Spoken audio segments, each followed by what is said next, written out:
A cute baby that is fluffy, soft, and smells like milk.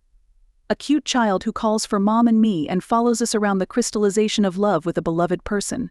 Many couples who want to raise such a child work hard on fertility treatments. We were supposed to be one of those couples. Yes, we had the same wish for a child, but why did it turn out this way? I'm Emily, a 35-year-old part-time housewife. I'm in my 3rd year of marriage with my husband Ken, who is 2 years older than me. We met through a volunteer circle related to children. I loved children and participated in that activity on holidays to heal myself. My husband was the same and joked that he wanted to have enough children to form a baseball team in the future. We talked about how many boys and girls we wanted, what names we would give them. If I build a house, I will make the living room a double height space and put a swing in it, and so on. We talked about many dreams. So, we introduced each other to our parents soon after we started dating, and we got married and had a ceremony a year later. We were both over 30 years old at that time, so we thought it would be better to have many children as soon as possible if we were going to have them. However, even after 3 years had passed, we still didn't have any children. This cycle didn't work either. I reported to my husband with disappointment that I didn't get pregnant this month. I see he probably didn't expect anything anymore, so his response was casual. He thought that having children was easy once you got married without any basis, but I learned in the first year that it wasn't that simple.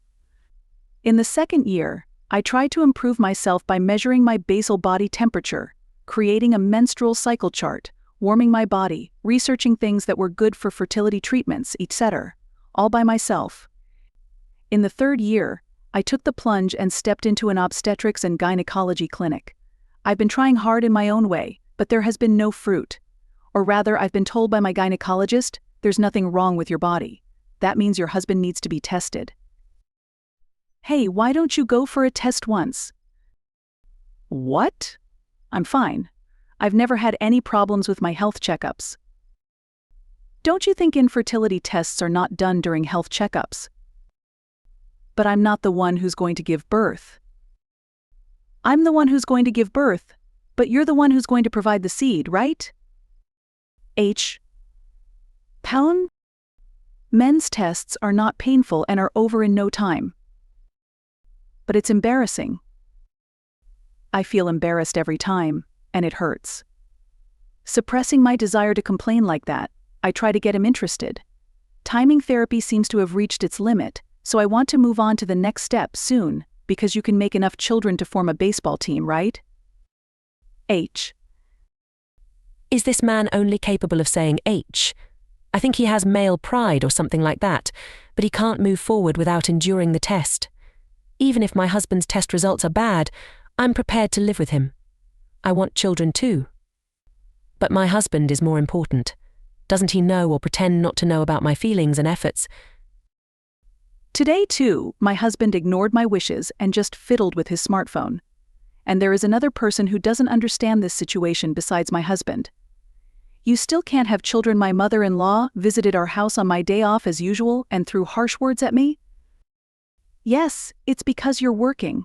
Quit soon. But it costs money for treatment. If you quit your job, you can do it right away, so you don't need treatment costs. If it were such an easy story, I would quit my job too. Change hospitals too. Go for an examination at a place with better facilities, and if they find any abnormalities, it'll be fine.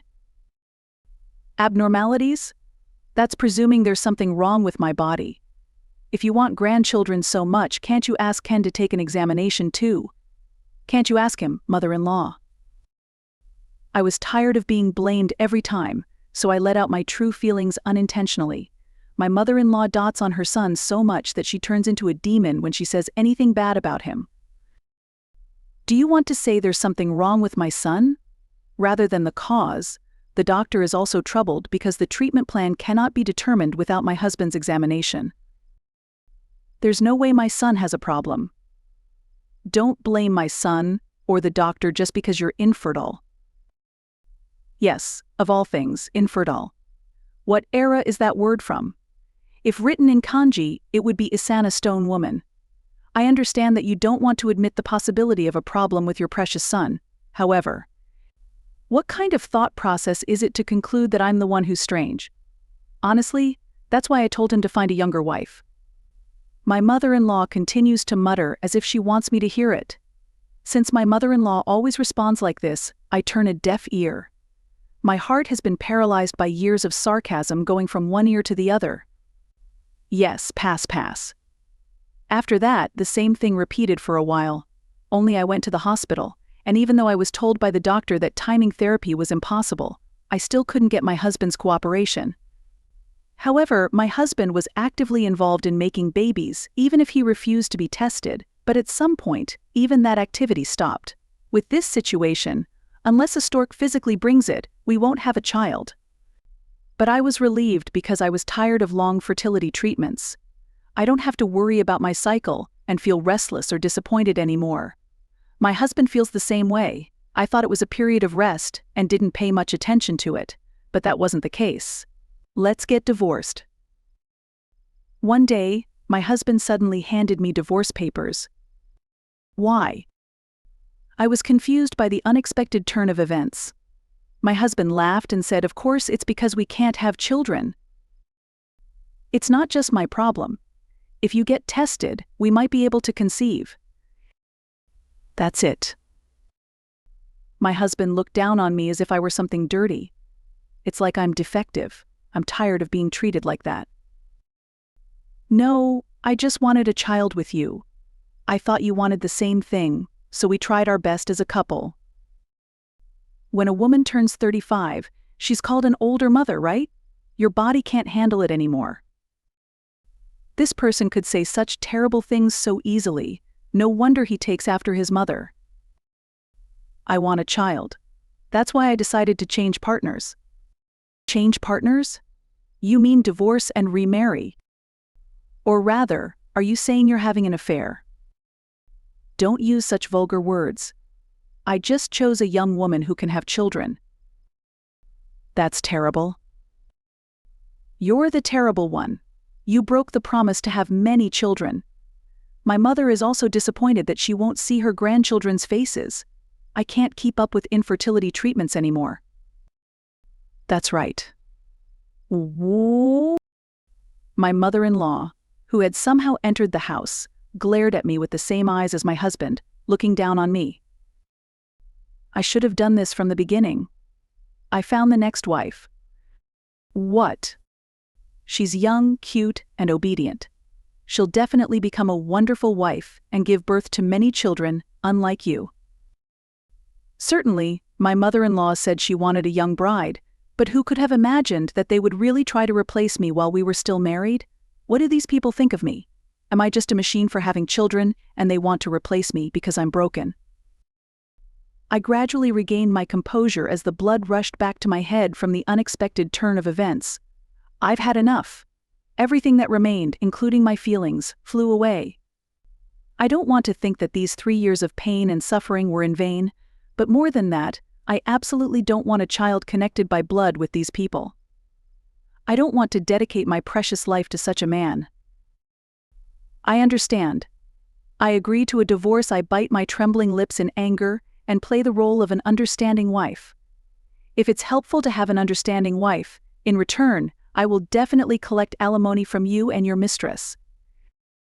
Oh, you're at fault too. That's why you can't have children. It's fine, Mother. She's going to live as a single woman from now on, so we need to support her financially, my husband said. As expected of my proud son, my mother-in-law gazes at her son with admiration and leaves him behind as she starts packing her things. I'll give you money, so don't become a stalker for the new wife. I don't want any trouble if you get violent out of jealousy and hurt yourself. Do you think I would be jealous of such a cold-hearted man? I understand. Don't ever appear in front of me again. Of course. I wanted to see the face of the new woman who chose such a man, but if she pays me properly, that's fine.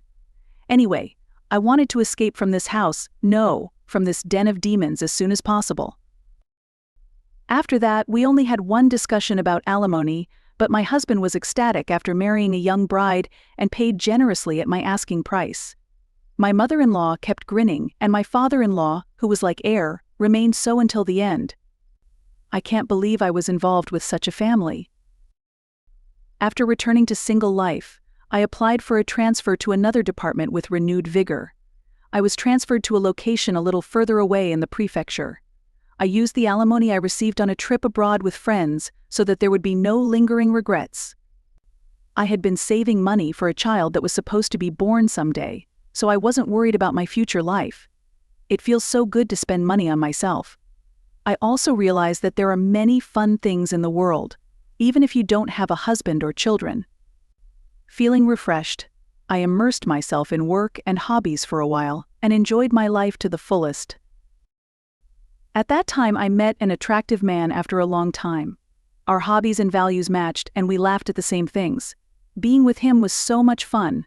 Moreover, he had many nephews and nieces. He said he didn't mind if we didn't have our own children because it was lively even without them. His parents also laughed and said they already had enough grandchildren. 5 years after the divorce, I remarried him at the age of 40. So I had given up on having children because it seemed impossible at my age, but what a surprise. I found out that I was pregnant with twins. My husband was also overjoyed, even though he said he didn't care about their gender. In addition to being an older mother, they were twins. There were many pregnancy troubles, and I was bedridden most of the time. However, my husband and in-laws did everything they could for me. Even my parents, who were worried about me all along without saying anything, shed tears of joy when they heard about my pregnancy. Finally, boy and girl twins were born safely. My experienced in-laws helped me raise them, and it was reassuring to have them around. Raising children is hard work, but I was happy every day, surrounded by kind families. One day, I went to the largest shopping mall in the area. I was pushing a large stroller for my twins and leisurely browsing the stores when I noticed a man staring at me. I wondered who he was, perhaps an acquaintance? Without paying any attention to my suspicious expression, the man called out, "Emily." Could it be Ken? It was my ex-husband whom I had divorced 5 years ago. After the divorce, he appeared in my nightmares for a while, but I had completely forgotten about him since becoming pregnant with twins. His face and physique had changed quite a bit. He had become overweight and seemed very unhealthy. "Do you have children?" He stared at me with a dumbfounded expression as he looked at the stroller. Wasn't it infertility? This man. Is he still saying that? I've told you many times before. There was nothing wrong with my body. I'm not like the infertile woman your mother described. Huh. Where is his voice coming from? Then I noticed that there was a woman standing next to him. In contrast to my overweight ex-husband, she was extremely thin. From a distance, she looked like she was in her 40s, but upon closer inspection, it seemed like she hadn't even reached 30 yet. There was only one person who came to mind. This person is your current wife. Yes. Then could she be the woman you cheated on me with? Huh? Cheated on you? His wife looked bewildered, and his face turned pale. It became clear from their mismatched expressions what had happened. Ah, this man has done it again. You didn't know that this person was already married? I heard that you had divorced long before we started dating. I was told that your previous wife couldn't have children, so you left her. That's not true. You were secretly cheating on me while I was undergoing fertility treatments. Really? Your mother introduced me as her proud single son's wife. That mother of yours was in on it too. She kicked me out to make room for your remarriage. Hey, that's enough. My ex-husband panicked and tried to cover my mouth. I brushed his hand aside. You're such a despicable man for blaming your infertility on your wife and deceiving even young girls, I continued. But I'm glad you asked for a divorce back then. Even if the cause of infertility had been with you, I would have stayed by your side forever. Thanks to you, I met these adorable twin babies. Goodbye. I smiled as if to show off my sleeping babies in the stroller and left. Before parting ways with them, I wrote my phone number on the back of a shopping receipt. Then I gently placed it in her hand as she stood there absent-mindedly. Her hand felt cold and rough. It was a sad hand. It's not your fault. When I whispered that in her ear, I could see her thin shoulders trembling. It seems that the two of them divorced later on. How do I know? Because the woman who became my ex-husband's wife told me. She didn't even know that she was his affair partner, or that there was a possibility of him being infertile. She too had been blamed by my ex-husband and ex-mother-in-law for not being able to have children, just like me. She took it to heart and spent more time suffering than I did, but it seems that she woke up after I told her the truth. Her parents were furious that their daughter, who had done nothing wrong, had been blamed so much. When they forced my ex-husband to undergo an examination at the hospital, it turned out that he had almost no sperm. The doctor told him that if he had received treatment when he was a little younger, there might have been a possibility. It's really too foolish. After explaining the circumstances of the divorce, she apologized to me even though she had done nothing wrong. So I told her to spend the alimony freely like I did and enjoy herself as much as possible. She laughed while crying.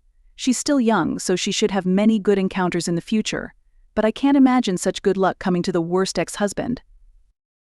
Shortly after breaking up with her, my ex-husband called me on the phone. "You were the one who loved me the most after all, so won't you come back?" "Of course."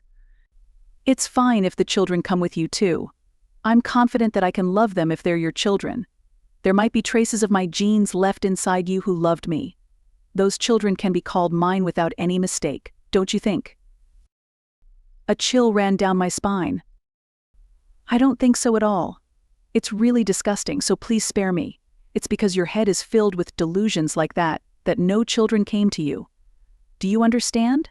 A despicable man like you should spend your life taking care of your beloved mother. Even if it means being alone forever. Remember what you told me, don't get close to your new wife out of jealousy." I hung up on him while he clung to me with a pitiful voice. Apparently he is being criticized by his own mother as well, but it's his own fault. My ex-mother-in-law probably won't have a chance to hold the grandchild she wanted so much for the rest of her life. It's all their fault. That's karma. Today too, I'm busy with raising my twins and doing housework. Come and see, the kids are standing up. Wait, let me get the camera ready. Kids, wait a minute, sit down until mom comes. Papa. That's unreasonable. My husband and I have become complete doting parents and are desperately trying not to miss a moment of our children's growth. Of course, childcare isn't always fun, but those moments when my children show me their smiles and my husband loosens his cheeks with affection are the happiest moments. What I wanted back then is right here now. I hope these lovely days will continue forever and ever.